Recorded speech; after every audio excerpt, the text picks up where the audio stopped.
አባቶቻችን የምር የአባትነት ስሜት ካላችሁ ነገ ዛሬ ሳትሉ ቀደሙና ውጡ እንከተላችሁ። ሰልፍ የምንወጣ ከሆነ ቀደሙ እንከተል። ከሞቆ ቤት ውጡና አደባባይ እንገናኝ። በሰይፍ አንገታቸው ሲቆረጥ፣ ሽማግሌው ሲታረድ፣ አሮጊቷ ስትገደል፣ ህፃናት ሲቀሉ፣ ቤተክርስቲያን ሲቃጠል ሲፈርስ ፈጣሪ ይቅርታን ይወዳል ማለት የማንም ጥጋበኛ ሲበድላችሁ እግሩ ላይ ስትደፉ ዋሉ ማለት አይደለም። እነሱ ያላቆሙት እኛ መጀመር ማንችል መስሏቸው እንዳይሆን ሰላም ይምጣና እናጨብጭብላችሁ። ይሄ የመንግስት ስራ ነው፣ ስራችሁን ስሩ። እንዴት ሰው ሀገሩ ላይ እንዴት ታርዶ ይሞታል? ሰላም ጤና ይስጥልን ቤተሰብ ደውቃችሁልኝ በአዲስ ቪዲዮ ተመልሼ መጣሁ። በዚህ ቪዲዮ የምንመለከተው የአርሲውን የክርስቲያኖች ጭፍጨፋና ግድያ አስመልክቶ እንግዲህ ብዙዎች በተለያየ መንገድ ድምጻቸውን እያሰሙ ይገኛሉ። አባቶቹ የእናንተ ብቻ ቀደም ብለው ወጣቶችም እንግዲህ ዝግጁ እንደሆነ የተናገሩ ይገኛሉ። እሱን የምንመለከተው የሚሆነው መምህራችን ምርዘበለማ ዝምታውን ሰብሯል። እሱንም እንመለከታለን።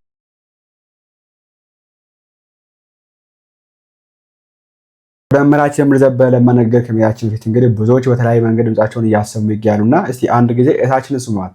ድሮ ትዝ ካላችሁ ማለት ነው እኛ የሆነ ትንሽ ረብሽ ሲነሳ እንዲህ ብለን ዘምር ነበር። ታውቃላችሁ? ኢትዮጵያንና ህዝቦቿን ድንበር የሚጠብቁትን አድን እግዚአብሔር ሰራዊቷን፣ ጠብቅ እግዚአብሔር ሰራዊቷን ብለን እኮ ዘምር ነበር። ወንድሜ ዛሬ እኮ ቤተ ክርስቲያናችን እኮ ተቃጠለች። ያ ሰናይ ዲያቆን እኮ ያ ጓደኛ ድምፁ የሚያምር እሱም እኮ ተገደለ። ወይ ያንሳ አባት ልጄ ሆይ ብሎ ወደ እግዚአብሔር ያስታረቀ ያንን ሁላ ለሰው መናገር የፈለገውን ኃጢአት የተናዘዝክበት አባት ታሰሩ እኮ ተገደሉ እኮ። አይገርምም? ያ እኔ እናንተ አብረን የዘመርንበት አውደ ምሕረት ትዛለክ ያ እኔ ከስደት ደክሞኝ ወደ ሀገሬ ስመለስ አንተ ደግሞ ከበረሃ ግዴታህን ጨርሰህ ስትመጣ ዘምራለን የተባባልንበት ቤተክርስቲያን እኮ ተቃጠለ። እኛ የመዳም ቅመሞች ተሰብስበን በአንድ ላይ ማለት ነው ይሄ ላደረገ ሃሌሉያ በሉ የምንመሰገንበት እኮ የለም። ተቃጠለ እኮ ቤታችን ተቃጠለ። ያቺ ስለ ሚካኤል ብላ ዳቦ ቆርሳ ውሃ ቅርታ የምትሰጥ የሚካኤል የምትዘግረው ጎረቤት እሷ ሞታለች።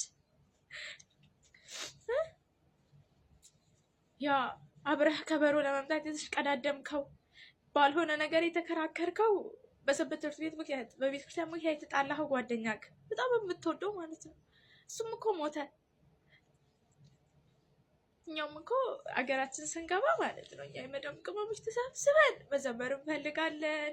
እጣኑን አፍቆናል፣ ቅዳሴውን አፍቆናል፣ ደጁን አፍቆናል። ገና ሀገራችን ስንገባ መጀመሪያ የት ነው የምንሄደው? ያደግንበት ቤተክርስቲያን እንሄዳለን ብለን እናስባለን አይደል? እሱ እኮ ተቃጠለ። ሀገራችን እንዳንገባ ምኞታችን ሁላ እኮ እየጨለመ ነው። እንዳንናገር የሚሰማን የለም። ዝም ስንል ተቃጠልን። አቤቱ የሆነብንን አስብ ከማለት ውጭ ምንም ማለት አንችልም። የሞቱትን እግዚአብሔር አምላክ በአጸደ ገነት ያሳርፍልን። በጣም ነው የሚያሳዝነው። እንግዲህ እታችን እንዳለችው ኢትዮጵያንና ህዝቦቿን ድንበር የሚጠብቁትን ጠብቅ እግዚአብሔር ሰራዊቷን ብላ ለሰራዊቷ ጸሎት የምታደርግ ለሀገር ጸሎት የምታደርግ ስለ ሀገር ዘምራ የምታዘምር ቤተክርስቲያን ጸልያ የምታጸልይ ቤተክርስቲያን ትላንት እሷ ጠብቅ እግዚአብሔር ወይ ሰራዊቷን ስትነበሽ ቤተክርስቲያን ዛሬ የሚጠብቃትን ሰራዊት አታ የሚጠብቃትን ጠባቂ ወታደር ኃይል አቅም አታ ልጆቿ በየቦታው በየቤተክርስቲያኑ ይጨፈጨፋሉ፣ ቤተክርስቲያን ይቃጠላል። ልጆቿ እንደዚሁ ደግሞ በተኩላ ይበላሉ፣ ሬሳቸውን ጂ ይበላል። ክርስቲያኖች በግፍ በየሳምንቱ በየወሩ ቀን የጠበቁ የሆነ አጀንዳ ማስቀየር ሲፈልጉ አሁን ምርጫ ነበር፣ ያን የምርጫው አጀንዳ ማስቀየር ሲፈልግ ኦርቶዶክሲያን ይታረዳሉ። የሆነ ነገር ካለ ያን ነገር ለማስቀረት ይታረዳሉ። በጣም ነው የሚያሳዝነው። አርሲ ላይ ብዙ ጊዜ ሰዎች ሲገደሉ አትግደሉን እያለን እንለምናለን፣ እንማጸናለን። ከልጅ እስከ አዋቂ ፍትህ ጥየቃ ደጅ እንጠናለን። ግድ የለም እዚህ ጋር የሳትነው ነገር አለ መሰለኝ። ፈጣሪ ይቅርታን ይወዳል ማለት የማንም ጥጋበኛ ሲበድላችሁ እግሩ ላይ ስትደፉ ዋሉ ማለት አይደለም። ይቅርታችን እንደ ፍራቻ የሚታይ ከሆነ በደላችን ከበዛ እንደ ሙሴ በትራችንን ባርኮ ብዙዎችን ይፈጃል። ነገሩ ከከፋ ከመካሰስ በትሩን ማስባረክ ይቀላል መሰለኝ። እነሱ ያላቆሙት እኛ መጀመር ማንችል መስሏቸው እንዳይሆን እኔ ግን ዝግጁ ነኝ። አባቶቻችን የምር የአባትነት ስሜት ካላችሁ ነገ ዛሬ ሳትሉ ቀደሙና ውጡ እንከተላችሁ። መሄድ ያለብን ቦታ እንሄድ፣ መውጣት ያለብን ቦታ እንውጥ፣ ማሳየት ያለብንን ነገር እናሳይ፣ ድምጻችን እናሰማ። አርሲ መሄድ ካለብን ቀደሙ እንከተል። ሰልፍ የምንወጣ ከሆነ ቀደሙ እንከተል። ቁጭ ብላችሁ ግን ክብ ሰርታችሁ መግለጫ ወጣችሁ ዝም እንዳትሉ። ብዙ ጊዜ ያወጣችሁ መግለጫ ትርጉም የለውም፣ ሰልችቶናል። ሻማ ማብራት ሰልችቶናል። ፕሮፋይል መቀየር ሰልችቶናል። ኦርቶዶክሳውያን ተገደሉ እየተባለ ሁል ጊዜ ዜና መሆን ሰልችቶናል። የአንድ ሰሞን ትሬንድ ሆኖ የሚያልፍ ተቃውሞ ሰልችቶናል። ስለዚህ ምድር ላይ የወረደ ስራ ከእናንተ እንጠብቃለን። ውጡ፣ ከሞቆ ቤት ውጡና አደባባይ እንገናኝ፣ ጠሩን። አለበለዚያ ወጣቱ ቀድሞ የሆነ ነገር ቢፈጠር እርግጠኛ ነኝ ደብዳቤ እንደምትጽፉ አናቃቸውም እንደምትሉ። ስለዚህ ቀደሙ። ትላንትና ጥቁር ለብሰን ወንበራችሁን አስጠብቀናል በብዙዎች ደም። ዛሬ እንደዛ አይሆንም። ውጡ። ደሞዝ የምትበሉባት ቤተክርስቲያን ነች። የምትመኩባት እንደ ልባችሁ የተከበራችሁባት ቤተክርስቲያን ነች። እያለቁ ያሉትም የዚች ቤተክርስቲያን ልጆች ናቸው።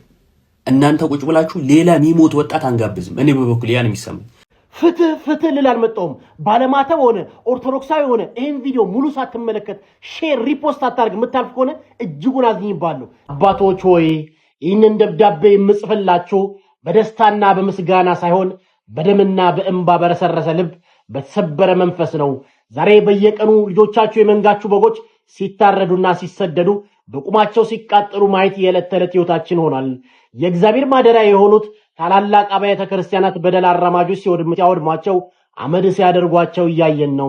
ነገር ግን ከሁሉ በላይ የሚያስለቅሰን ልባችንን የሚያደመው የጠላት ጭካኔ ሳይሆን የእናንተ የክቡራን አባቶቻችን ዝምታ ነው። መጽሐፍ ቅዱስ መልካም እረኛ ነፍሱን ስለ በጎች አሳልፎ ይሰጣል ይላል። እናንተ ግን መንጋውን በተኩላ ተከቦ ሲበላ ድምፃችሁን አጥፍታችሁ በደለ ወንበር ላይ ተቀምጣችሁም እረኞቻችን የት አላችሁ እያሉ ሲማጸኑም ሰማይ የሚነካ ጩኸታቸው የእናንተን አዳራሽ አልፎ ሊገባ አልቻለም። የሚያሳዝነው ግን ስልጣናችሁ፣ ክብራችሁና ጥቅማችሁ ሲነካ ግን አደባባዩን በጩኸትና በውግዘት ስታናውጡት ማየታችን ነው። ታዲያ ግን እኛ ምዕመናን ለእናንተ ምንድነን? የስልጣናችሁ ማስጠበቂያ ወይስ የእግዚአብሔር አደራዎች? ክርስቶስ የሰጣችሁ እረኝነት በጎችን እንድትጠብቁ እንጂ በጎቹ እየታረዱ እናንተ በሰላም እንድትኖሩ አልነበረም። አባቶቼ ሆይ እባካችሁ ከእንቅልፋችሁ ንቁም፣ ከቅንጦት ከምቾት ወንበራችሁ ወረዱና የሕዝባችሁን እንባ አብሱም። የእግዚአብሔር ፍርድ ከቤቱ ይጀምራል። ነገ በእግዚአብሔር ፊት ስትቆሙ ስለጠፋው እያንዳንዱ ነፍስ ምን መልስ ልትሰጡ ነው? እባካችሁ ውጡና ስለ ልጆቻችሁ ጩኹም። የመንጋችሁ መታረድ ይብቃም፣ ከቀረችው ትንሿ በጋችሁ። አርሲ ምድር ላይ የበቀለን ሁሉ ጤፍና ስንዴውን ሳርና ቅጠሉን አትብሉት፣ እርም ነው። ዝናብ እኮ አይደለም ያበቀለው ደም ነው። ደራሽ በሌለበት፣ ጯሂ በሌለበት፣ ፍትህ በሌለበት ስንቱ ባለማተብ ልክ እንደ ዱር አውሬ ባፍጢሙ ይደፋል። በአርሲ ምድር ላይ የክርስቲያኖች ደም እንደ ወንዝ ይጎርፋል። አርሲ ቀዩዋ ምድር የባለማተብ ደም ያደረገች ጭቃ፣ የሚደነስብሽ የሚጨፈርብሽ በክርስቲያን ሲቃ። ኦርቶዶክሳውያን ላይ የሆነ ያለውን ነገር ደጋግመን እንሰማለን በየቀኑ። ኦልሞስት ተደጋጋሚ በጣም ብዙ ጊዜ ሰምቼዋለሁ ይህን ነገርና በጣም የሚገርመኝ አንድ ነገር ምን እንደሆነ ልንገራችሁ። አርሲ ላይ ስላሉ ሰዎች ብቻ ሳይሆን ስለጠቅላላ ኦርቶዶክሳውያን ግድያ ማለት ነው። አሁን በዚህ ሰዓት ኢትዮጵያ ኦርቶዶክስ ጠል መሆኗ ብዙ የሚያሳስብና የሚያስገርም ነገር እንዳልሆነ ብዙዎቻችን ይገባናል ብዬ አስባለሁ። ከዛ በላይ ግን የሚያሳስበኝ እረኛ ተብሎ የተቀመጡት የቤተ ክህነት ሰዎች ናቸው።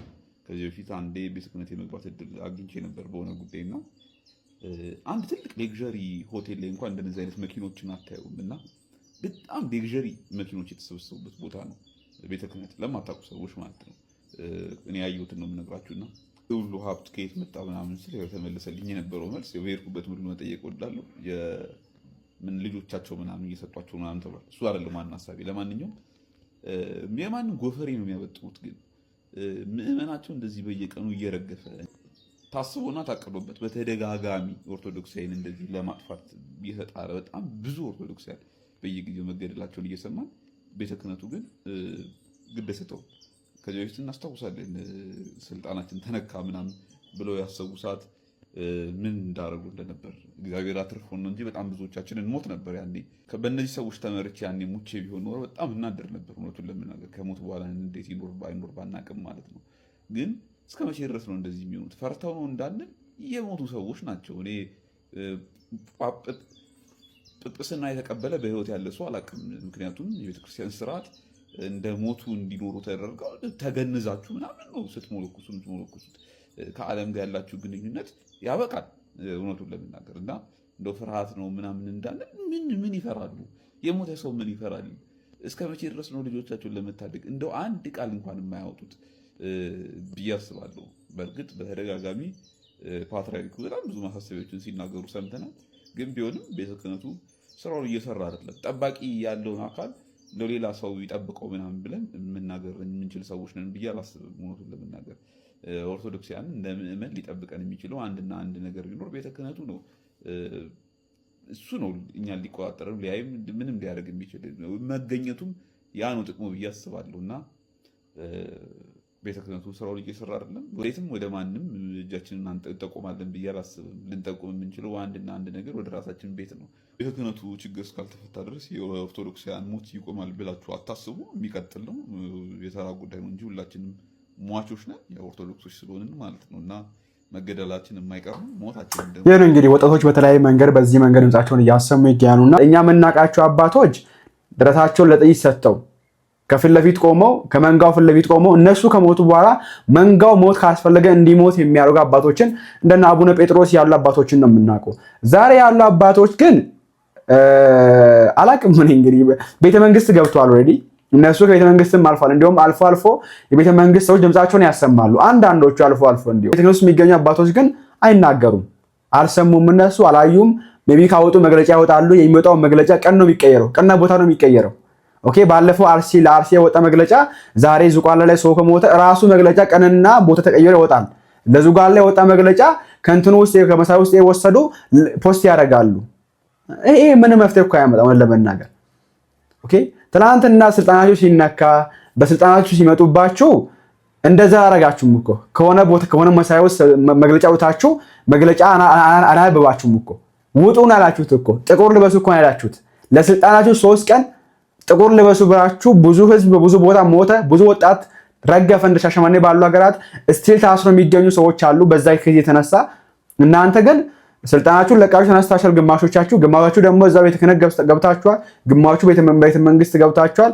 አላቅም ግራ ይገባል እንግዲህ ማንም መናገር እንዳለብን እና በዚህ ልክ የቤተክርስቲያን ክብር ማዋረድ ኦኬ እና በእናንተ ዘመን ተዋርደ ማታ ቤተክርስቲያን በእናንተ ዘመን በዚህ ልክ ክብሯን ጠበቀች ቤተክርስቲያን አንደኛ ይሄ መንግስት የመራዊ በሚገኝበት ዘመን በዚህ ልክ መዋረዷ በጣም ያሳዝናል፣ በታሪክ ያስጠይቃል። ሁለተኛ ደግሞ አሁን ቤተክርስቲያን የመራችሁ የምትገኙ አባቶች ባላችሁበት ዘመን ቤተክርስቲያን በዚህ ልክ መዋረዷ በዚህ ልክ ቅለት ተደርጋ መታየቷ ያሳዝባልን፣ በታሪክም ተወቃሽ ያደርጋቸዋል። ነገ ልጆቻችን ይወቅሷቸዋል። በእናንተ ዘመን ነው የሁላ ክርስቲያን በሻሸመኔ የሞተው። ታሪክ የመዘገባችሁ ነው የጻፋችሁ ነው የሚገኘው ታሪክ ሚዲያ የተቀመጠ ነገር ለታሪክ ነው የሚቀመጠው። ታሪክ ነው ካሁን በኋላ ታሪክ በደፍተር ተጽፎ ሳይሆን ሚዲያ ነው የሚቀመጠው። ነገ የኛ ልጆች ያዩታል እነዚህን ቪዲዮዎች፣ ነገ የኛ ልጆች ያያሉ ይሄን ላይ ሬሳ መግለጫችሁንም እንደዛ ያሉ እና እባካችሁን አሁንም ቢሆን የመፍትሄ ሐሳብ አምጡ እንጂ መግለጫ አታውጡብን። የሀዘን መግለጫ ሁሉ ይሰለቻል እኮ እንዴ! ሻማ እንኳን ሰለቸለች፣ ሻማ ራሱ ሰለች ሴትየዋ ይሰለቻል። የሀዘን መግለጫ ሁሉ ምንም አይጠቅም። እስቲ አንድ ቀን መግለጫ ወጥቶ ጠቅሞ መንግስት አይሰማም መግለጫ ራሱ ሚኒስትሪ ሚዲያዎችን አይዘግቡም። የብፁዕ አቡነ ማትያስን መግለጫ ሚኒስትሪ ሚዲያ አይዘግብም። ፋና አይዘግበውም፣ ኢቲቪ አይዘግበውም፣ ኤቢኤስ አይዘግበውም፣ ዋልታ አይዘግበውም፣ የትኛው ሚዲያ አይዘግበውም። አያዩትም ራሱ የብፁዕ አቡነ ማትያስን የፓትርያርኩ መግለጫ ማለት ነው። ነገር ግን አላፋት ዝማሬ ሲደርስ አዳነች አቤቤ መታ አላፋት ዝማሬ አዲስ አበባ ደመቀ ትላለች። አብይ መጥቶ አላፋት ዝማሬ አዲስ አበባ ደመቀ ይላል። እንትናም መጥቶ አዲስ አበባ ደመቀ ብሎ ይጽፍላል። ኦኬ ስለ አላፋት ዝማሬ ሄኖክ ያለ እንኳን በአቅሙ መግለጫ ካወጣ ሚኒስትሪ ሚዲያ ይዘግባል። ብፁዕ አቡነ ማትያስ ግን መግለጫ ያወጣ አይዘገበም። በዚህ ልክ ነው የተናቀው፣ በዚህ ልክ ነው የወረድነው፣ በዚህ ልክ ነው አባቶች ቤተክርስቲያንን እንድትቀል ያደረጋቸው ለመናገር። ነገራችን ላይ አትግደሉን ለማለት መሽማቅ አይጠበቅብንም፣ ወይ ደግሞ ድምጻችንን ከፍ አድርገን ነው አትግደሉ የምንለው እንጂ ድምጻችን ዝቅ አድርገን እባክህ መንግስት ያለ ኮይ አይደለም። እንደዚህ ነገር የለም። ኦኬ ድምጽን ከፍ አድርገህ ነው አትግደሉኝ ማለት ያለብህ። መብትህን መጠየቅ ያለብህ ድምጽን ከፍ አድርገህ ነው። ዝምታ ያለ ቦታው ሲሆን አያምንም ማለት የሚባለው ድምጽን ከፍ አድርገህ በቃ መብትህ እኮ ነው። አትግደሉኝ በስርዓት ሃይማኖቴን ላምልክ አምላኬን ላምልክ ማለት መብትህ ነው። ይሄንን መብትህን ድምጽን ከፍ አድርገህ ነው መጠየቅ ያለብህ እንጂ እንዲያው መንግስት ካለ ይሄን ነገር እንዲያስተካክል የምን ማባበል ነው እንዴ? ሁሌ የሚወጣው መግለጫ እንዲሁ መንግስት የምን ማባበል ነው? መሸባብሎ ያውቃል። ማህበረ ቅዱሳን አሁን ዝም እንዳለው እንደምንመለከተው ነው። ማህበረ ቅዱሳን ራሱ ዝምታን መርጦ ነው የሚገኘው። ትናንትና ግን የቤተ ክህነቱ ስልጣን ሲነካ ዝምታ መርጣችኋል እንዴ? ዝም ስላችሁ መግለጫ ማውጣት ምናምን ሊሆን ይችላል። ሜቢ ከዚህ በላይ እኮ ነበር መግለጫችሁ እኮ ይዋጋ ነበር የዛን ጊዜ። ማህበረ ቅዱሳን ከቤተክርስቲያን ህልውና በላይ ቦታ የሚሰጠው ነገር የለም ብላችሁ ነበር መግለጫ ያወጣችሁት። አውጡ፣ ዛሬም እንደ ተቋም አውጡ። እስቲ እንደ ማህበረ ቅዱሳን ሁሌ ሲኖሱ የሚወጣ መግለጫ ይዛው ትመጣላችሁ። ግን ማህበር ነው ይባላል። በዛ እኮ የቤተክርስቲያን ህልውና ማስጠበቅ ያለበት ማህበር ነበር። ምንም የተቃዋለ ቤተክርስቲያን የሚገኝ አሁን ላይ ፕላስ ማህበረ ቅዱሳን ማለት ነው። መግለጫና ዜና ከመዘገብ ውጭ አቅም እንዳላችሁ አቅም አለ እኮ ማሳየት አትፈልጉም። ፍራቻ አለባችሁ። አላቅም ለምን እንደሆነ እና ይሄን ማኒፑሌት የተደረገውን አእምሯችሁን ብታስተካክሉ ብዙዎቻችሁ ፕላስ አባቶችንም ጨምሮ ለማለት ፈልጋለሁ። ሰላም ይምጣና እናጨብጭብላችሁ። አሁን ሰላም ነው አገሩን በል። ስራችሁ የእናንተ ነው። ይሄ የመንግስት ስራ ነው። ስራችሁን ስሩ። አድንቁም ብቻ አትበሉ። የሚደነቅ ነገር ትልቁ የሚደነቅ ነገር አገር መስራት ነው። ሰላም መስራት ነው። ሰው ወጥቶ እንዲገባ በሰላም ገብቶ ወጥቶ የፈለገበት ሀገር ደግሞ ሄዶ ሰርቶ የሚበላበት ይሄ ሲሰራ ነው። እንደዚህ አይነት ነገር አላየንም። ታውቃላችሁ። እናንተም ጠብቁት። ሰው ከሌባ ይልቅ ፖሊስ ይፈራል። ጠብቁት። ራሳችሁን ይዩ። እንዴት ሰው ሀገሩ ላይ እንዴት ታርዶ ይሞታል? ካህን ከእግዚአብሔር ምን ማለት ነው? ይሄ ዜጋ እኮ የሚሰራው አንደኛው ዜጋን እኮ የሚሰራው ትምህርት ቤት እንደማለት ቤተክርስቲያን እኮ ነው። ግብረ ገብ የሚያስተምርልን እኮ ቤተክርስቲያን ነው። ሽማግሌ ፈርቶ እናት አክብሮ የሚኖረው እኮ ሰው እምነት ሲኖረው እኮ ነው። ሞራል ቫልዩ የሚማሩበት ቦታ እኮ ማስኬድ ቤተክርስቲያን ውስጥ ነው። ምንድነው እየተደረገ ያለው? ይሄኛው እኮ ነገር መንግስትን በትልቁ የሚያገዝ ኢንስቲትዩሽን እኮ ነው። አርዶ መጣል ምን ይባላል? ማቃጠል፣ 100 ዓመት የቆየ ቤተክርስቲያን ማቃጠል፣ ሰውን መግደል፣ ከሳምንት ሁሌ አዲስ እርድ እያመጣን አንድ ላይ መቅበር።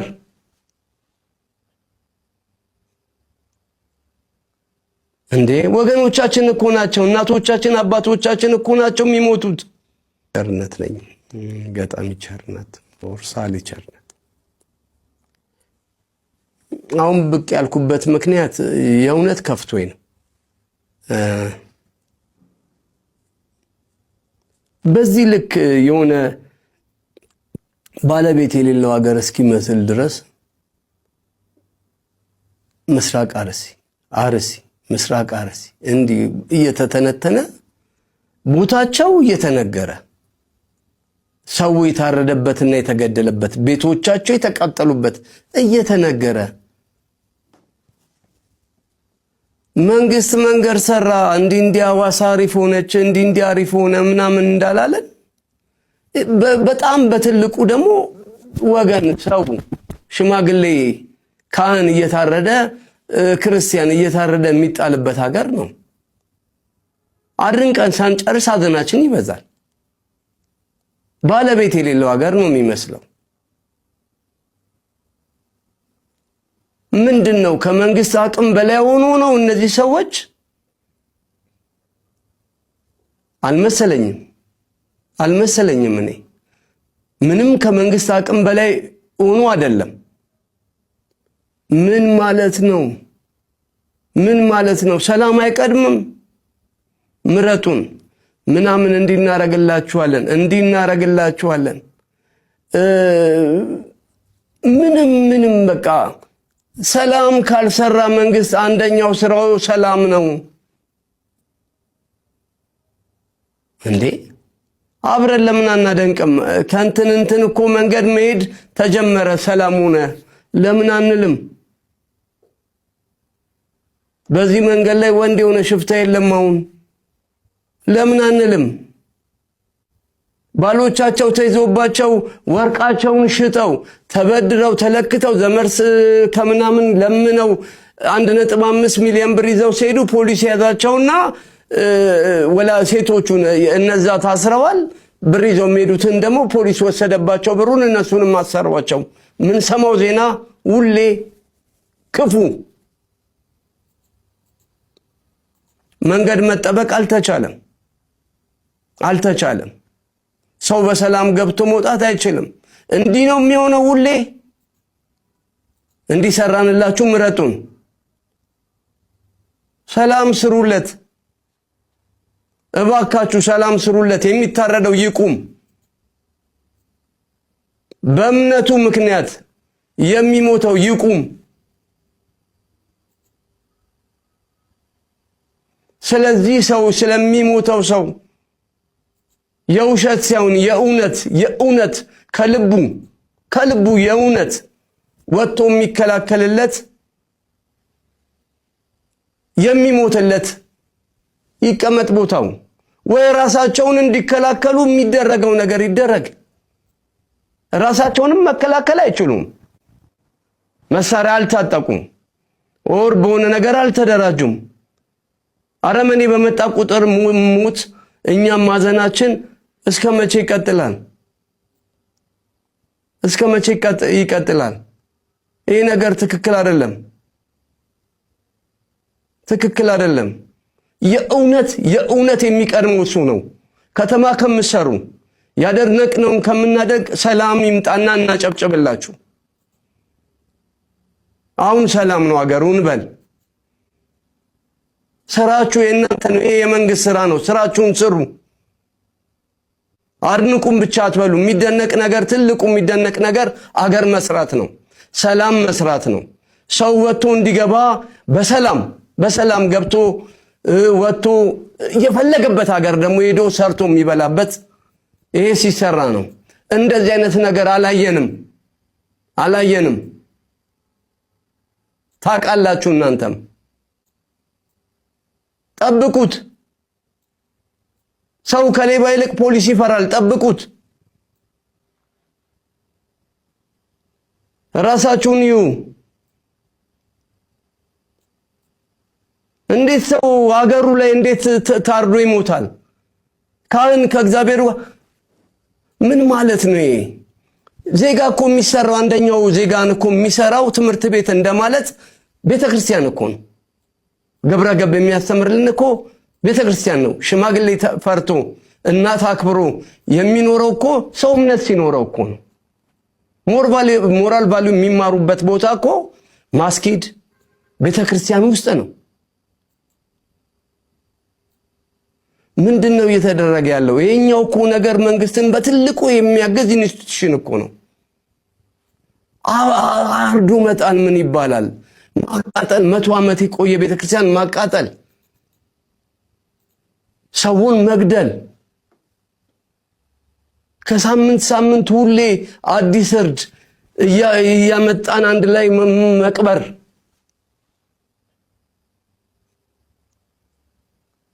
እንዴ ወገኖቻችን እኮ ናቸው፣ እናቶቻችን አባቶቻችን እኮ ናቸው የሚሞቱት። እኛ ከተማ ስላለን ነው። መርዶ እኮ የኛ ነው።